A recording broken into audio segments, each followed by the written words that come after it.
اما بعد، عشاء کے بعد کی ان مجالس میں نماز میں خشوع اور خضوع پیدا کرنے کے عنوان پر گفتگو کا ایک سلسلہ چل رہا ہے۔ آج کا درس بھی اسی سلسلہ کی ایک کڑی ہے۔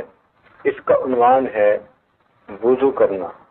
ہر نمازی آدمی وضو کرتا ہے، لیکن اس کو وضو کے معارف کا صحیح پتہ نہیں ہوتا، جس کی وجہ سے اہتمام کے ساتھ وضو ہر بندہ نہیں کرتا۔ بھگتانے والی بات کر دیتے ہیں، اعضاء گیلے کرنے والی بات ہو گئی اور ہم اسے وضو سمجھ لیتے ہیں، حکم پورا ہو جاتا ہے، لیکن اس کی جو تجلیات ہیں، جو نور ہے، وہ حاصل نہیں ہوتا۔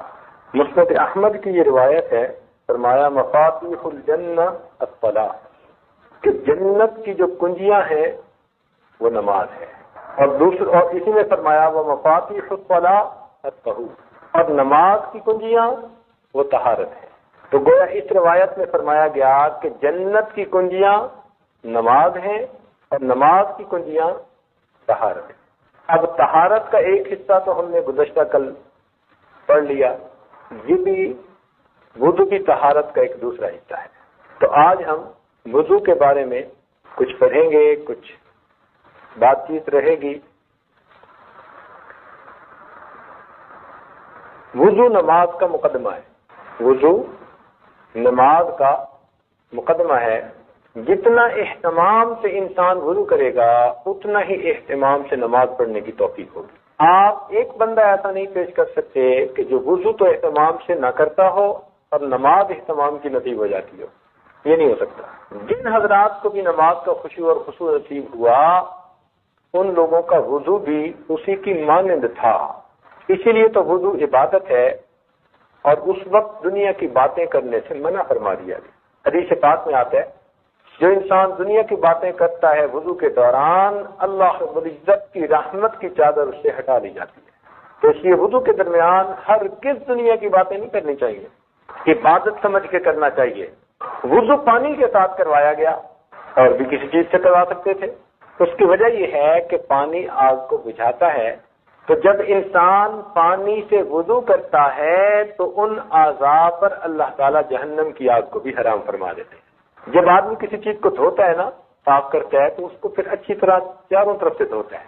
تو اللہ رب العزت نے بھی مومن کو وضو کے ذریعے ہر طرف سے دھلوا دیا۔ جہتیں کتنی ہیں، ڈائریکشن کتنی ہیں؟ ایک فرما رہے ہیں 4، بتائیے۔ ڈائریکشن 6 ہوتی ہیں، سامنے، آگے، پیچھے، دائیں بائیں، اوپر، اور تو 6 ڈائریکشن ہوتی ہیں۔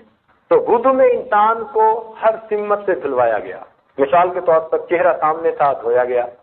گردن کا مسا، گردن پیچھے تھی تو مسا کروایا گیا۔ دائیں طرف کا ہاتھ دھویا گیا، بائیں طرف کا ہاتھ دھویا گیا، اوپر کا سر دھویا گیا، نیچے کے پاؤں دھوئے گئے۔ تو وضو کے ذریعے اللہ رب العزت نے بندے کو شش جہات سے پاک فرمایا، ہر طرف سے پاک ہو گیا۔ اس لیے روایت میں آتا ہے کہ آدمی جس عضو کو بھی وضو میں دھوتا ہے، اس عضو سے کیے ہوئے گناہ جھڑ جایا کرتے۔ چنانچہ امام اعظم ابو حنیفہ رحمۃ اللہ علیہ نے ایک نوجوان کو دیکھا، غسل کر رہا تھا، اور اس کا جو پانی تھا مستعمل، استعمال کیا ہوا، اس میں ایک خاص کبیرہ گناہ کے دھلے ہوئے اثرات محسوس ہوئے۔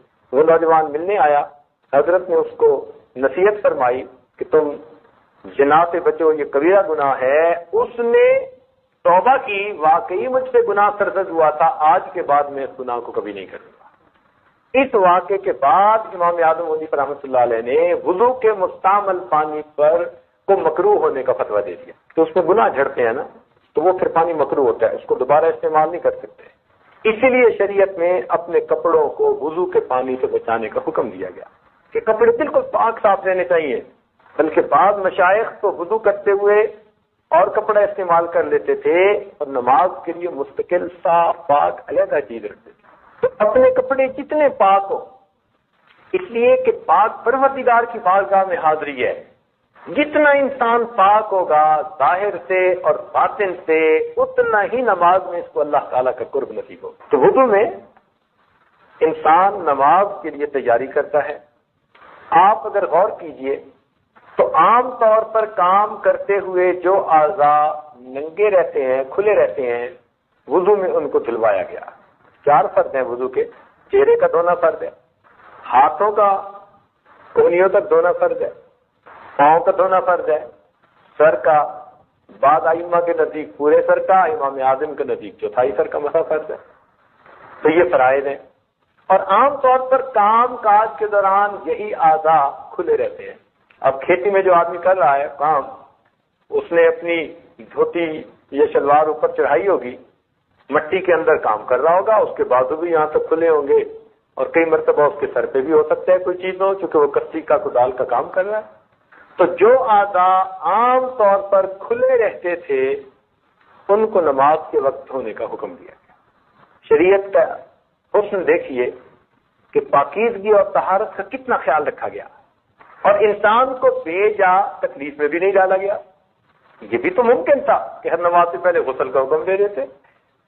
آداب شاہانہ کا تقاضا تو یہی تھا کہ اس شہنشاہ کے دربار میں حاضری ہے تو حکم دے دیا جاتا کہ تم غسل کر کے پیش ہو جاؤ، مگر نہیں۔ ان اللہ بالناس لرؤوف الرحیم، بندوں کی کمزوری کا خیال رکھا گیا، ان کے عذر کا خیال رکھا گیا۔ تو جو اعضاء چھپے رہتے ہیں عام طور پر ان کو چھوڑ کر شریعت نے آسانی کر دی۔ یہ دیکھیے الدین کلہ یسر، الدین یسر، دین جو ہے سراسر آسانی ہے۔ اور میڈیکلی بھی اگر آپ غور کریں تو جو اعضاء ہر وقت کھلے رہتے ہیں انہی پر جراثیم زیادہ جو ہے وہ لگ جاتے ہیں، اور ان جسم کے اعضاء کے ذریعے جراثیم باقی جسم میں پہنچتے ہیں۔ تو ایک آدمی اگر دن میں 5 مرتبہ ان اعضاء کو دھو رہا ہے تو سبحان اللہ اس کو کتنی صفائی نصیب ہو رہی ہے۔ تو پانی کے ذریعے جسم کے اعضاء کو دھلوایا گیا، اور اس کا نام وضو رکھا گیا۔ وضو میں جو 4 اعضاء کو دھلوایا گیا، اس کی ایک حکمت علماء نے اور بھی لکھی۔ وہ فرماتے ہیں کہ سیدنا آدم علیہ السلام جو شجر ممنوعہ تھا اس کی طرف پاؤں سے چل کر گئے تھے، پاؤں سے چل کر گئے تھے،